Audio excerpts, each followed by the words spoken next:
My name is Rosie Grant. I am currently the Associate Principal at Prosper High School in the North Dallas area. I coached speech and debate for 16 years before moving to the dark side and joining administration. And so part of my job in the last 5 years has been helping our district to transition from the old graduation requirements into the new House Bill 5 graduation requirements. And we're a large district, so we offer all of the endorsements and helping to make sure that the school has all of the accessibility that they need to make sure that our kids can access those endorsements. My name's Noah Recker. I'm the coach at Lavernia High School, and I guess I'm kind of being transitioned into administration partially. I only teach debate right now. That's it. That's all I have. The rest of the day I'm kind of working with AP teachers and working with administration in some of these areas, such as the House Bill 5 endorsements. And so I guess that's why I was put on this panel. I'm going to go ahead and start. So I handed out a sheet because my big thing is, yes, I only teach speech and debate. It took me a long time to get there because let's face it, for the most part, administrators, no offense, Racy, because you do understand, but for the most part, administrators do not understand our world. They do not get it whatsoever. And so you have to approach not only House Bill 5 with the graduation endorsements, but how to get some of these things implemented using their mindset, which is what I kind of put on paper for you. The first thing that I've been fighting counselors on is a lot of them don't understand that speech and debate courses are an endorsement. They just don't know where to find them. So on the bottom of that sheet, a lot of you may know already that the communications endorsement is found under the business segment. And so that's why they get lost in it. They can't find it sometimes they don't understand that it's there. And all the communications endorsement is, it plays right into what a lot of us teach already. And that's a coherent sequence of 4 communication courses. So that's debate 1, 2, or 3, oral interp 1, 2, or 3, public speaking 1, 2, or 3, and then typically an independent study in speech, which it also at our school can be co-labeled as a debate 4, but that one would be more of a local credit. The independent study in speech is an actual, that's the one that's mandated under House Bill 5. So be careful about how they might code that at the school level, because you want to make sure that the kids have the availability of that endorsement. So I know Racy comes from a 5A school, correct? I'm at a 4A school, and so it was a really tough sell to get them to go down this road. So I had to learn to speak their language in terms of why do we care about putting this endorsement or really focusing on this endorsement at the secondary level. And so on the top part of that, I've got tips to engage administrators. The first tip actually comes from the back. And the whole back side of that, a lot of you know this already, is that if a student takes debate 3, public speaking 3, or oral interp 3, that counts as an English 4 credit. So that could be both a positive and a negative for a student, because I've had students that said, no, I absolutely need to do a credit English 4. I absolutely need the AP English 4 because they want those advanced credits. But it can also be something positive for getting kids to go down the path of your endorsement because they don't necessarily want to take English 4 as a senior. They're already getting a lot of the writing components in these debate classes, which is why it's a good substitute for them. And here's how to sell it to your administrator. At least at my campus, we are always struggling with, we have this amount of teachers and I need this amount of sections. If they know that my debate courses are not going to go away because kids are signing up for it, then they might be more apt to offer this particular endorsement if they know, well, oh, if I can get rid of a section of English 4 for my senior teacher, then I can put them somewhere else where they might be needed. So, like for instance, one of my English 4 teachers, as a result of some of my kids claiming this as a credit, now has an ELA lab, and she's working with the struggling kids to pass that EOC English 2 and English 1 test. So it's all about money and the availability of teachers in this instant. Again, you have to speak their language. And so if they know that there might be a free up in terms of a section, then that could be an opportunity for them. So if I'm going back to the front of that with tips to engage administrators, another thing that I have on there is course availability. Especially, this might not be, like Gracie just said, she offers all the business endorsements, which is amazing. I come from a school where we do not offer all of the business endorsements. We are nowhere close to offering the business endorsement, all of the business endorsements, or any of the endorsement, or any of the coherent endorsements. They're not all business. So another way that you can engage administrators to go for this particular graduation endorsement is that if you have limited access to some of these pathways, if again, you already have the debate courses built into your program, then you can argue or politely say to the administrators, say, hey, you know, I already teach these courses. These courses are not going anywhere because we have kids signing up. We can maybe alleviate some of the need to push every single endorsement on the pathways because we're already offering this one. And maybe we just push kids into some of the things that we already offer. I mean, this, for most of us, there are schools that do not offer debate classes, and I understand that, but we're talking graduation endorsements. For some of us, we have the debate classes. We've had the debate classes even before House Bill 5, and so this would be a simple fix. Again, speaking in an administrator's language, and hey, you can alleviate some of the need for course availability. That feeds in also to cost analysis.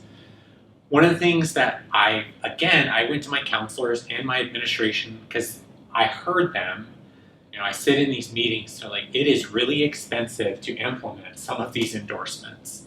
I mean, if you look at them and educate yourself, I mean, digital animation, I think is one of them, that's not cheap. Yes, they get money, like Perkins money and whatnot to cover some of those CTE courses, but in the long run, it does become a financial burden, especially for smaller schools. So once again, if you're able to push the fact that we already have an endorsement pathway that was built into our curriculum before House Bill 5, that might be another way to engage administrators. And by the way, feel free to interrupt me anytime you need to. One of the other things that I wanted to talk about, and feel free, if y'all have questions, please interrupt me, is I'm learning that, especially not just my administration at the high school level, but central office is all about numbers. And it's all about, I want it to be data driven. Every single day, I sit in cabinet meetings and it's like, well, where's the data to prove that? What's the data? What are the numbers? And so I have found myself, and I go back and I look at a lot of numbers to try and justify not only why my program should exist, but why we should push through this particular communications endorsement at the high school level. Let's face it, the legislature did not do us any favors by eliminating the speech credit. So this is a way to advocate for our jobs and to make sure that we have job security in the long run. And so one thing that I'm starting to look at and punch numbers together, and I will share out as I collect more and more of it, I put a little taste of it there. So with the new accountability system, one of the things that they look at, and I don't know how much you know about this or if you're into this, but they look at, it's 7 distinctions that you can possibly get as a campus, and it's every year, correct? 7 distinctions. So what I did was I went ahead and looked at, and granted there is some loose interpretation at times, but I went at some of the top speech schools, in UIL in this case, not TFA, but in UIL, and I said, okay, here are schools that are offering debate classes, and they've been very successful at the UIL state level. Now, I'm curious, how many distinctions did they receive as a result of those things? Just curious. They had large programs and whatnot. So I put on there, again, I took the top 5, so that's what that kind of bar graph is, meaning there were 35 distinctions possible, and it shows just, I went with 2A, 3A, 4A, and 5A. 6A, sometimes the numbers were a little harder to access, and at 1A, they were they have a lot of challenges at the 1A level. It's just their speech They team can't could be, offer. yes, exactly. And their speech teams oftentimes are just one kid. So, so I focus on those levels. And what you'll see on there is those schools in particular received a large number of distinctions. What I don't have on this sheet is looking at schools that do not offer these pathways receive significantly less distinctions. Like in a lot of instances, it was either one or none. So again, there's some loose causation there, but you have to start learning to speak the administrator's language, and that's one way that I was trying to persuade them. Yes, sir. Are you talking about getting the distinctions from accomplishment through IL? Is it a direct to the distinctions, or it's just kind of a This is just correlation? This is a correlation. Like I said, loose interpretation, just trying to find creative ways to maybe try and push this endorsement in schools. Is there any So, direct causation? direct? Not yet. Working on it. I'm still punching numbers. I think So- the closest that you're gonna find, and I kind of cover this in my slide as well, is in the post-secondary readiness distinction. I think is where you're going to see the best correlation, attendance. If anything, we probably hurt attendance a little bit. But so there's a lot of distinctions that definitely speech and debate will not play into. Post-secondary readiness, however, I think is an easy argument that it can definitely impact that area. Yes, Victoria. Something that also helped me whenever I was requesting for a class Mhm. was the fact that the students that I had were EOC tested students.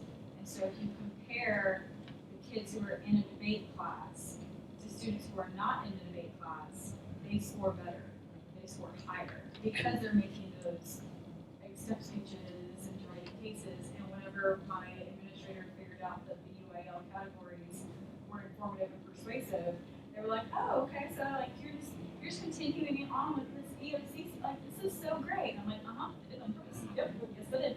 You're speaking their language. Yes. And that's kind of the last step on there. Granted, distinctions is totally like, you can't link direct causation with that. But the next layer of that with test scores, now you can get into individual kids and looking at their test scores as related to some of those things. So I'm starting the process of gathering SAT scores and EOC scores with level 2 and level 3 kids that are involved directly in speech and debate. And again, there's still going to be a layer of, it's not necessarily direct causation, but that's certainly a lot better than maybe the distinction route. I'm just trying to give y'all some opportunities to engage educators to speak their language in pushing through a pathway to get this certain endorsement more accepted in public schools. It's all about educating counselors and educating administrators, because again, like I said at the very beginning, very few of them understand what we do. And so if we don't advocate for our programs or our endorsements, then more often than not, they're going to focus on the things that seem more tangible to them. So, are there any questions about anything that was covered? Yes. You may have covered this before. Mhm. The particular classes that would be part of the endorsement. would Yes. So on the bottom of this sheet, I don't know if you grabbed one when you came in. It's okay. There's some on that chair. It actually has the coherent sequence for the communications endorsement, and all it is just the coherent sequence of 4.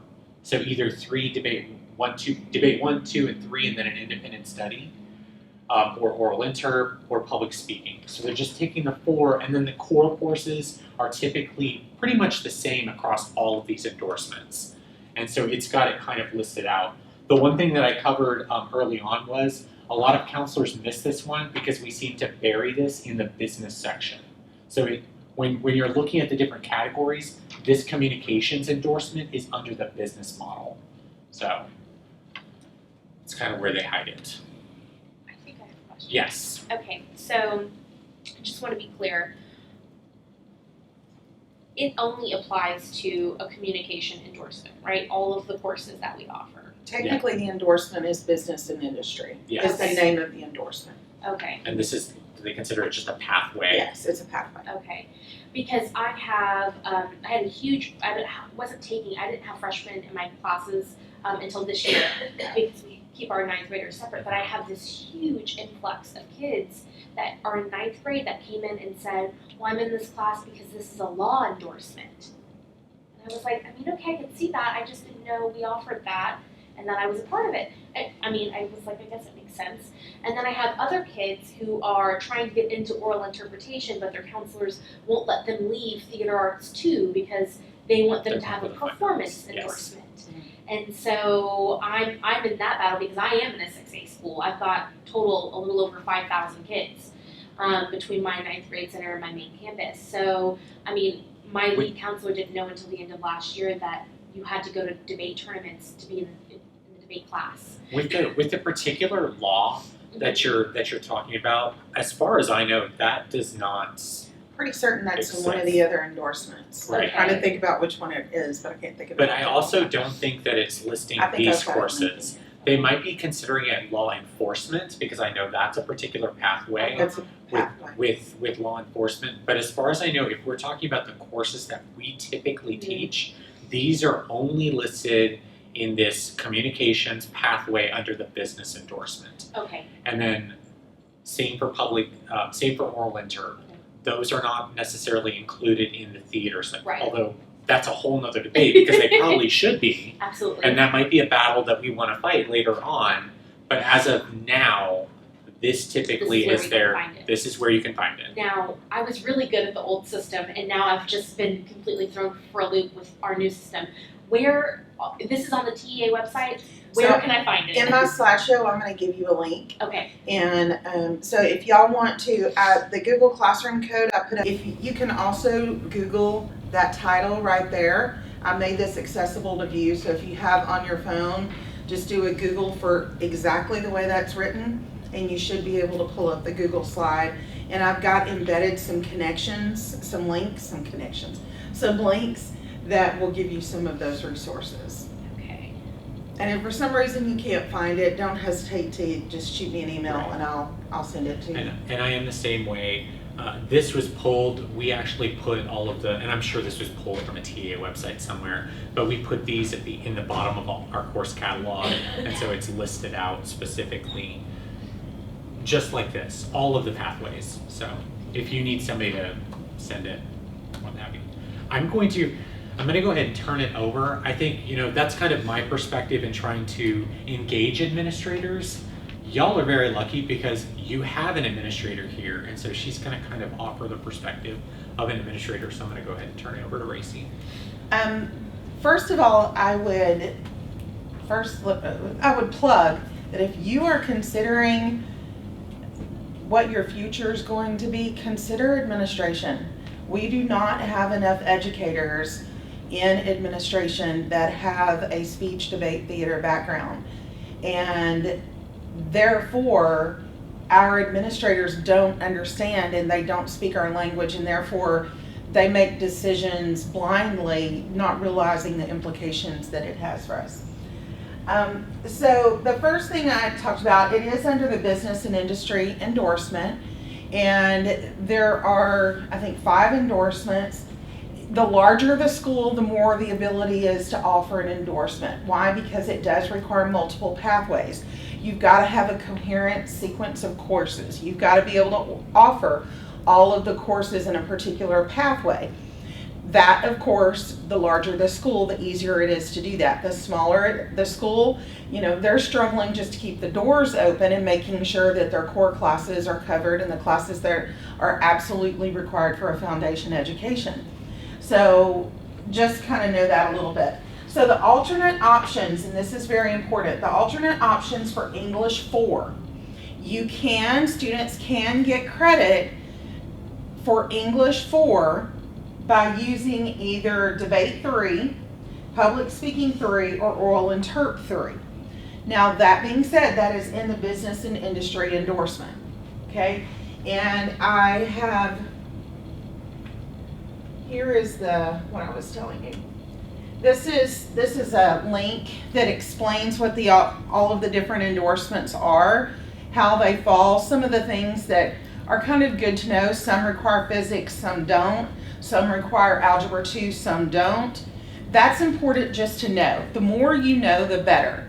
Our district in particular, we decided as a district that we weren't going to go with the state, and we were going to require all of our students to have algebra 2. So they don't have that option. They can stop after algebra 2, depending on what endorsement they're getting, but they do have to have algebra 2. So different districts do that differently. So as you're educating yourself, make sure you additionally know what your district has done, because sometimes you may speak out of turn to a child and advise a child wrongly. So I don't think that's a word, but whatever.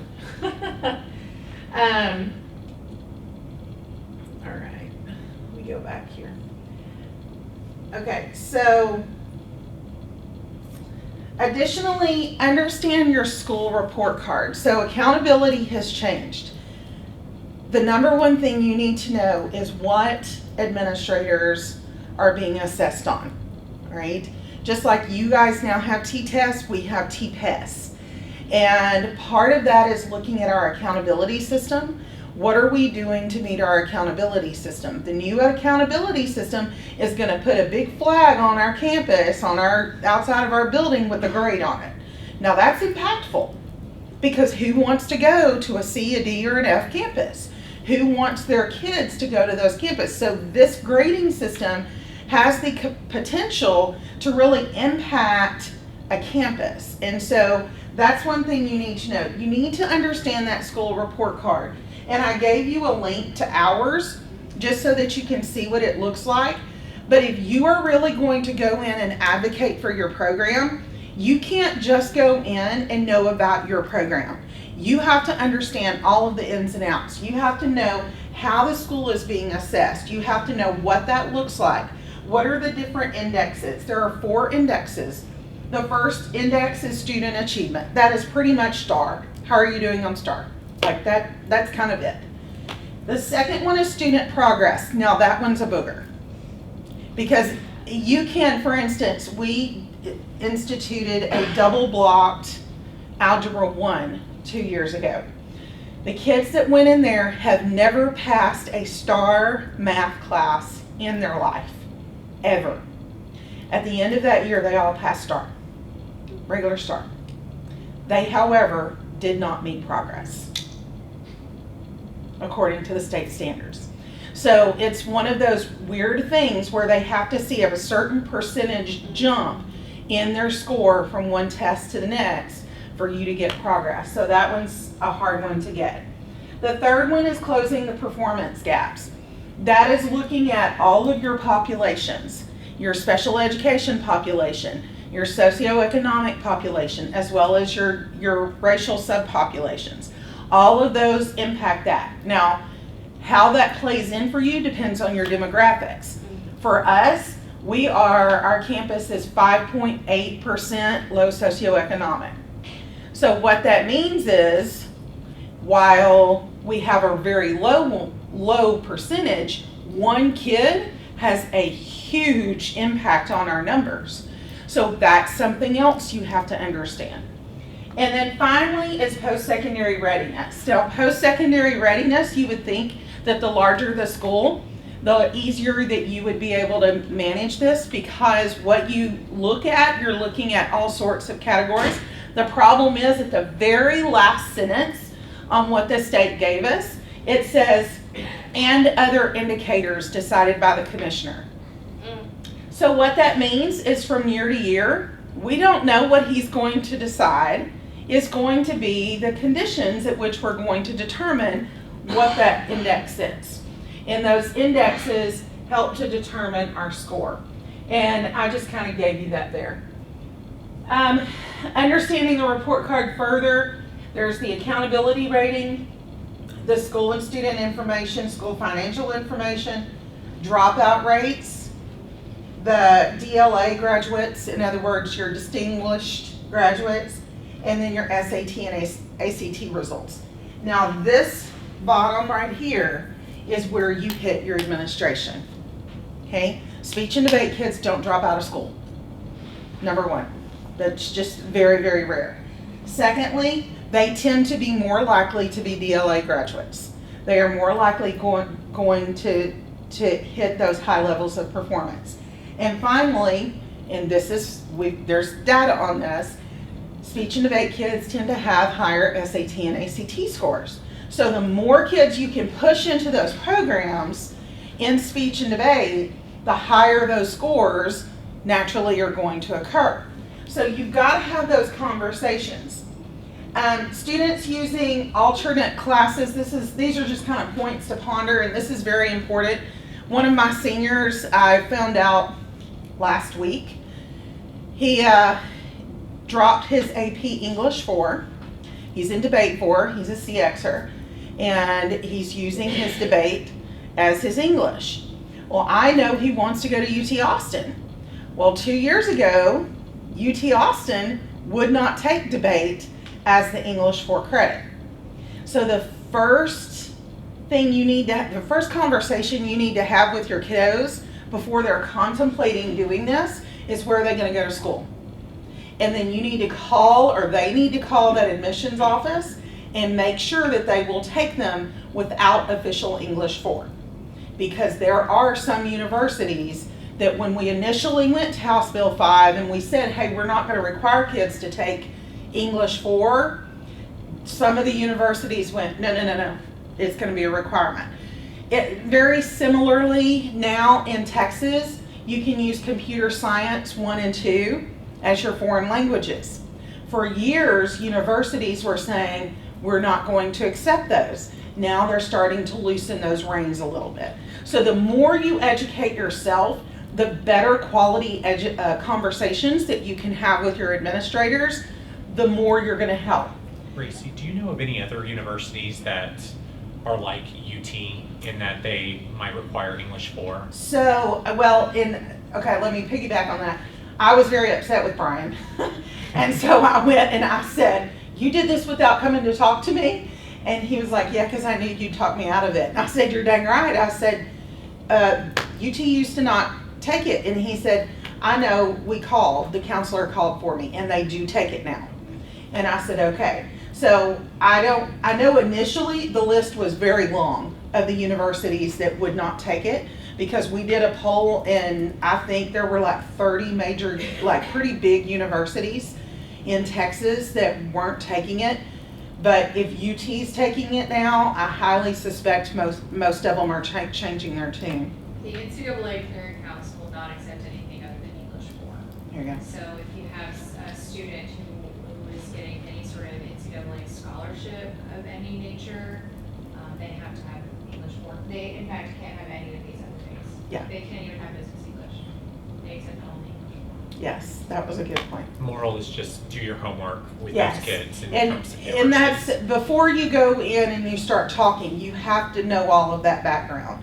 If they're not going to be an NCAA scholarship person that's going to be in athletics or academics of some sort, then you don't really have to worry from that standpoint, but you might also have to worry about the college admissions themselves.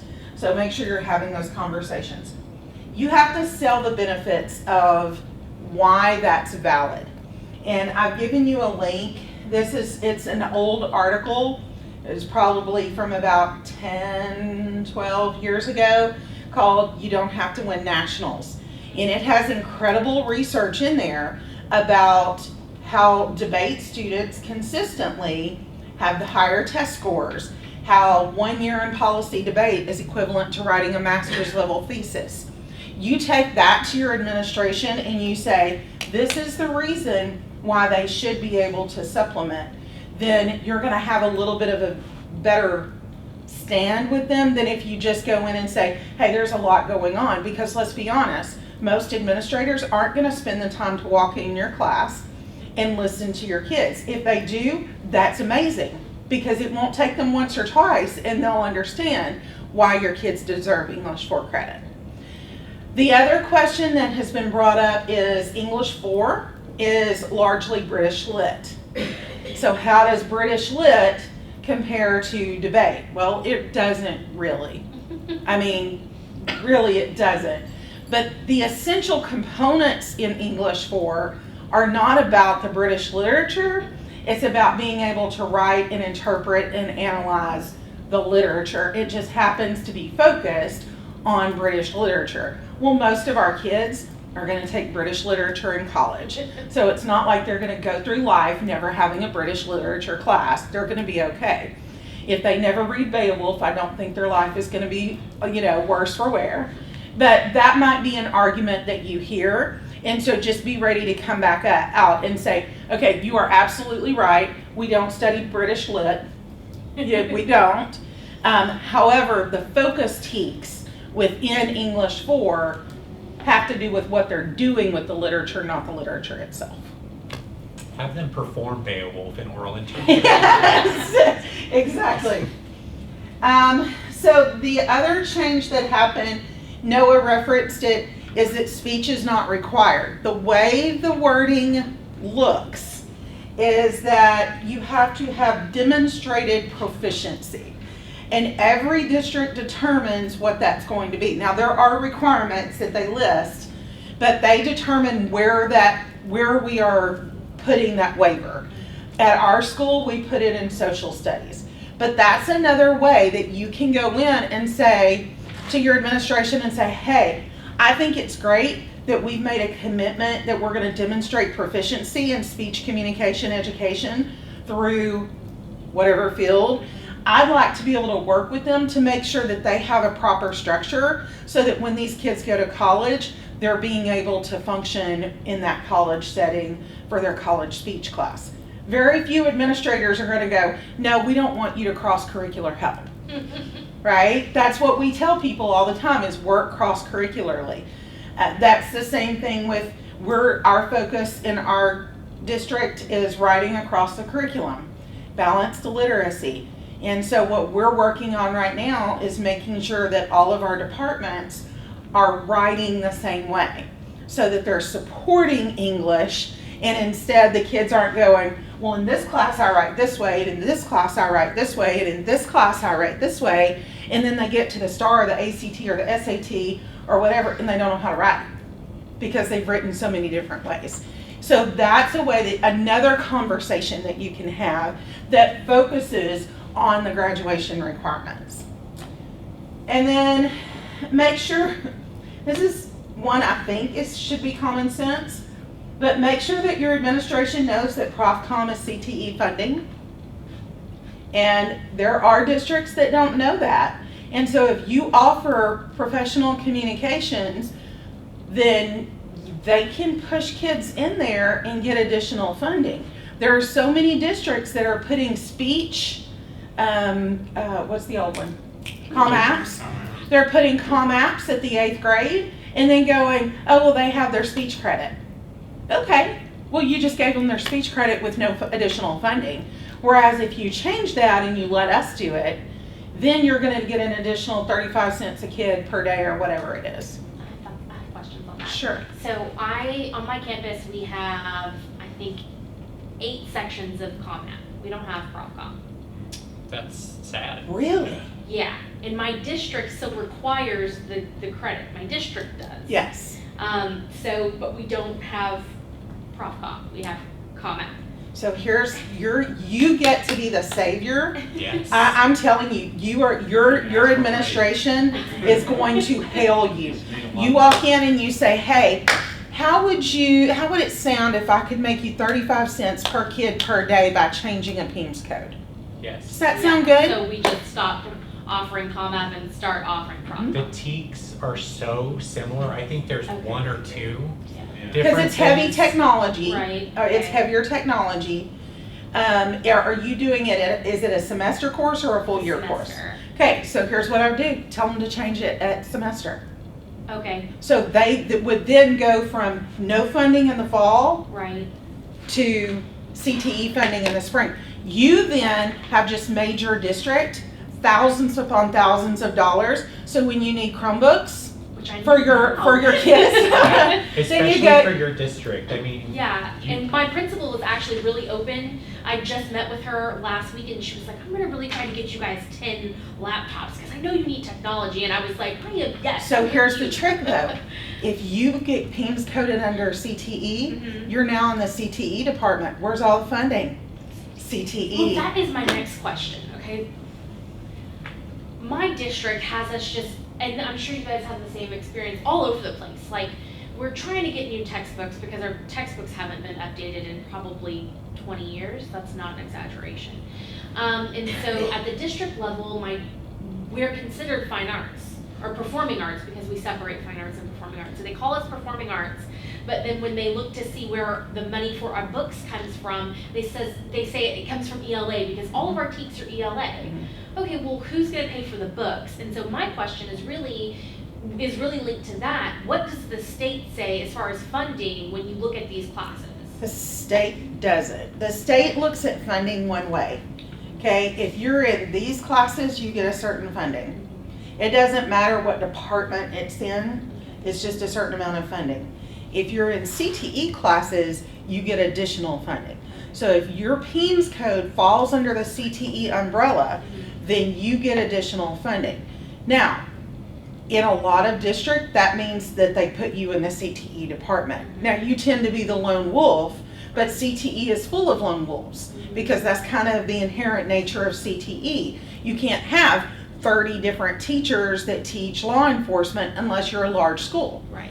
And so it's not like that's unusual, whereas in English, there's all of the English 1 teachers, all of the English 2, and then speech. Yeah. Like, where do I go? Yeah. You know, and so at least this way you're falling into a group that's a little bit more like you in that you're an elective and not a core area, and then you're getting funding.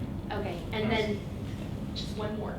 So if ProfCom falls under CTE, does debate, oral interpret, public speaking? No. But it's a business endorsement? Because a career in technology. Because ProfCom, Yes. correct me if I'm wrong, Racy, but ProfCom falls as an option under several of the other pathways, Yes. but not here. Yes. So there is no CTE funding here for this pathway, but there is for ProfCom because it falls under some of those CTE pathways. Yeah, because the curriculum requires the implementation of technology, whereas ComApps and debate, I mean, technically we use technology, but for those of us that have been around a while, you know, that lugged 30 tubs to Las Vegas or wherever, or Massachusetts, you don't have to have technology. Right. It's not required in the TEKs, but it is required in the ProfCom TEKs. I just want to add, I'm primarily a CTE teacher, and all the CTE courses got state adopted books this year. So I just got my ProfCom books in this week, and so you can get new books, you know, because they're all been state adopted now. Do I just take that to my district administrator, or Go. do I need to start on my campus? You need to go, always start with your campus. Yes, Always don't go start above. with your campus. You just go to your principal and say, hey, I went to this conference and I found out that I can make the just one PIMS code is going to be able to make the district thousands of dollars if we change it at Christmas. And he's gonna be like, or she, what? And not only Say that, again? but you're also giving those kids more of an option for possible endorsements, since it does fall as an option for a lot of those pathways. It does. So you're being a savior in 2 ways. Yes. So you really do need to bring that to them. Yes. And then invite your admin. Our debate coach did this, and many of you may do it. He went into the board meeting again. He emailed the superintendent and said, I'd like 2 minutes at the board meeting to invite the board as special guests for our tournament, to judges at our tournament. And so, of course, Dr. Watkins said yes. And so he went to the board meeting and he said he gave them all the information, told them when his judging sessions were, where he taught them if they could come, though it wasn't required, and invited them to come to participate as special judges, of course, in HID. I mean, we're not gonna put them in a policy round. But what it does is that gets those people that makes the financial decisions, it gets them involved in your activity. And it puts a little bit of pressure, but in a good kind of way, that you're saying, hey, we would love to have you as special honored guest judges. And so that's kind of neat. But the main impact of all of this is you've got to know the endorsements, you've got to know what the report card is, you've got to know that information so that when you're asked about things, you can speak educatedly and you can go in and advocate for your program and how it's going to impact positively the district and how that will impact that grade that's going to go on your school. What questions, Gil? Yeah, other questions? So, I already have debate 1, 2, and 3. Could I go to my principal and say, hey, we're already offering almost all of these courses, so let's take advantage and make it a pathway? Yes. What size school are you? Huh? What size school? It's 5A. Okay. So y'all probably offer the business and industry. Business and industry is one of the biggest endorsements. Right. And so you probably offer that endorsement. Mm-hmm. The flexibility lies in, because they can already do it that way, but the flexibility lies in that English 4 substitution. Because inherently they can make it a pathway. The problem is your counselors don't always know that, and so they don't understand that that can be a business and industry endorsement because of that pathway. So it's more about educating your counselors that, hey, I just want to let you know we have an additional pathway through the business and industry, through communications. Here's what it says, and if you look on that, I've shown you one of the links that I gave you tells you exactly how it falls. And so you can just take that and say, see, here's how it falls. And so we can use this as a pathway. But in addition to that, to help lessen those numbers in English 4, and this goes back to what Noah was saying, we have too many kids in English 4, we can't staff it. We really want smaller classes in English 1 and English 2 where we're STAR tested. Hey, so if my debaters are not having to take English 4, then that's going to lessen that load a little bit. But if you lose that battle on English 4, you can still, it still makes sense to do this, right? Yes, Yes. absolutely. You can still absolutely. do it Because even they're if you gonna, lose it'll that be battle. independent speech is the 4th year. Yes. Yes. Well, and I'm pretty certain, I'm not 100% certain, but I'm pretty certain that there is an innovative course for Debate 4. I think I saw it when I was going through the code books the other day. But you can ask your registrar and just say, can you look and see if there's an innovative course code for Debate 4? And I think there is, and if there's an innovative course code already, then you can use that. It's when there's not one already in existence, then you don't get credit for it unless it's a TEKS Right. class. Because a lot of them will try and code it as a local credit, So- and Yes. then you kind of So lose that independent study pathway. will not count? It Independent will. study does, it's a TEKS class. But that's the thing that you have to remember, your courses, if they do not have TEKS assigned to them or they're not innovative courses, you get a local credit, you get no state funding. So you're gonna lose that battle every day of the week, right? And so you've gotta find something where you can get at least the regular state credit, which is either a TEKS aligned class, independent study is, or an innovative credit class. Yeah, so what I had to do, so at my school, I'm a 5A school as well, but we didn't have freshmen, couldn't take debate 1, and yet we started sophomore level. And so they wouldn't do a freshman unless I can get a 4, but there wasn't debate 4. But they said you gotta find, so I found that independent study through TEKS in speech, and then so we offered debate 1 now for freshmen. And then, but what we do is we do a prerequisite. You must have debate 3 before you go into independent study speech. Yes, and that is very important because if not, you have people finagling you all over everywhere and messing you up. Other questions? So, last year I was able to move out of the English department and just do speech and debate. This last year, dropped a little bit.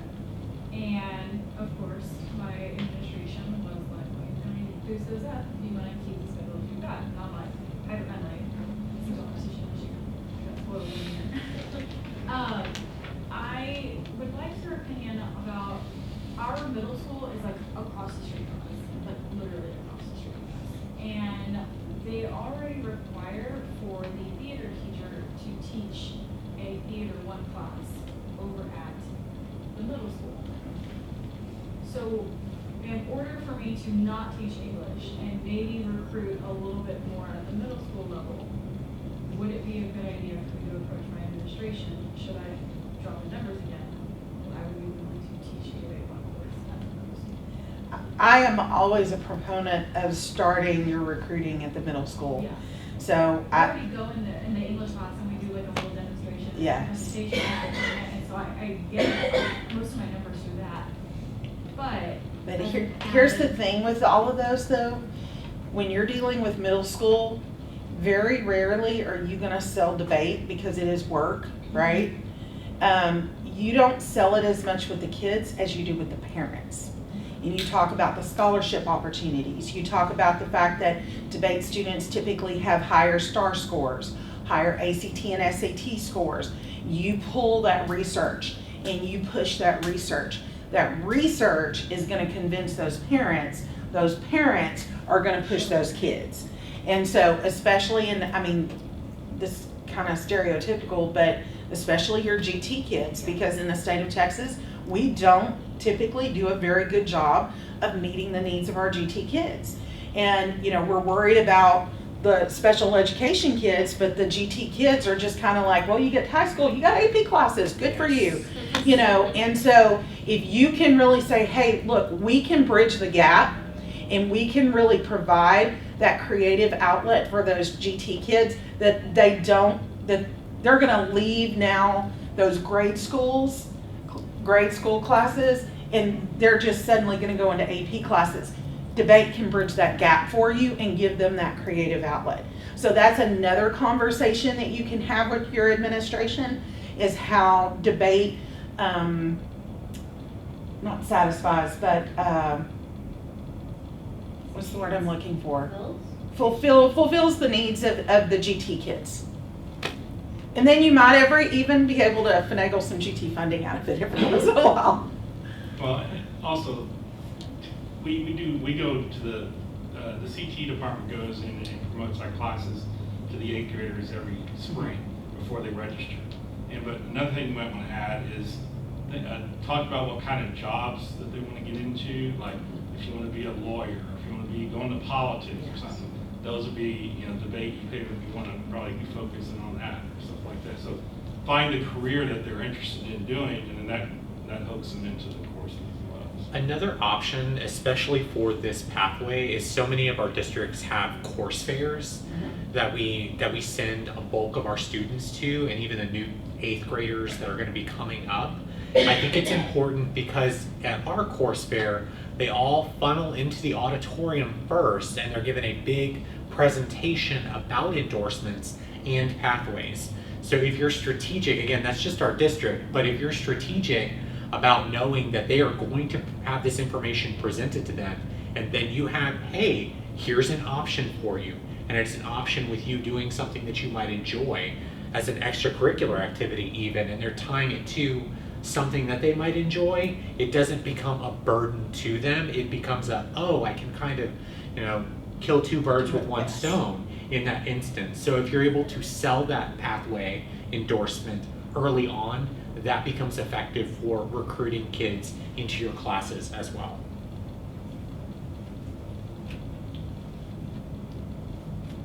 Any other questions? All right, well, thank y'all. Again, that's our email addresses. If you need anything, please let us know. And have fun. I don't know if I'll speak for her, but also if you need us to advocate for you in any Yes. way, we are more than happy to do that. Yeah, and if you don't, somebody else called me the other day and said, hey, do you mind if I use your name and say that they can call you as an administrator and you can talk to them about speech? Sure, absolutely. Yeah, that's not a problem. Because sometimes some administrators have a tendency to not want to listen. Believe that we know Yes. anything Yeah. about our profession. Exactly. And so, yeah, don't hesitate to use my name. As long as it's I don't have nice. the weight, but you can use mine too. And Sounds Noah- better coming from an administrator. So. Well, but Noah's bridging that gap now, and so, yeah.